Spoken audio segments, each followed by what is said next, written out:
for being here. You have been listening, following this crisis at the nuclear facilities. You actually have an answer. What is it? We have thrown everything except the kitchen sink at this reactor and have failed. The time has come to throw in the kitchen sink. And that is what I call the Chernobyl option. What Gorbachev did was he called out the Red Air Force, armed them with helicopters containing sand, boric acid, dolomite, and concrete, and sandbagged the Chernobyl reactor in 10 days. A raging nuclear fire, dumping 25% of its core right over the people of the Soviet Union, and he sandbagged it. He buried it. Buried it. Because you're just saying you create a huge mound over this thing of sand, concrete, boron. Why boron? That absorbs the radiation? That absorbs the neutrons, right? You saw that helicopter, right? It's so pathetic. It's like a squirt gun. That little helicopter can't do anything. What I'm saying is call out the Japanese Air Force. Now, that's anything that can throw dirt and this sort of concrete, you're basically just creating a tomb around it. That's right. It's called entombment. It is the last and final ace in the hole that we have. Okay, how long would it take? It would take a few days to assemble it, and we have to have the option of doing it. Some people say it's too extreme. Well, I'm saying it's an option. We have to exercise the option now. Why would it be too extreme? I know you don't want to argue their side. Why would it possibly be too extreme? Because they don't want to acknowledge how bad the situation is.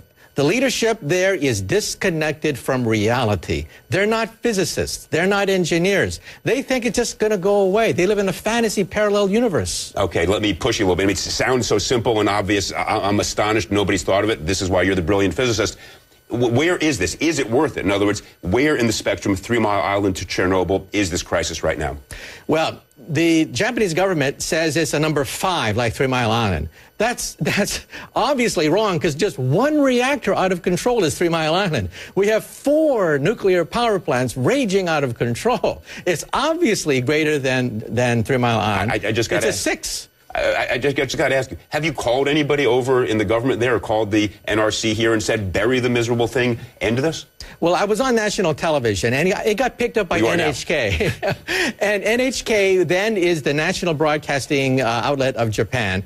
And the prime minister finally got around to saying, oh, gee, maybe we should think about this option. So it's seeping its way now into the highest levels of the Japanese government. This nuclear facility is never working as a nuclear facility again, right? It's a piece of junk. So it's done. It's going to be irradiated. It's gone. There's no way you can salvage that thing. So other than creating an eyesore, why not do this? That's right. Now, remember, some people say it's kind of extreme. But look, let's put the troops on standby. Let's get them ready. Maybe we won't use them. That's great. Then we give them medals, and they don't have to go in and fight a raging reactor. But if it spirals out of control, we could lose a good chunk of northern Japan. Look, I don't want to call you a futurist, because that's to some people sounds as though you deal with ideas that are silly. You are one of the most serious scientists out there. You've written this amazing book about what the future will look like. Let's stick to nuclear power for a minute and energy. Will nuclear power be part of our portfolio for the next 50 years? Well, in a democracy, we have to evaluate what is called the Faustian bargain. Faust was this mythical figure who sold his soul to the devil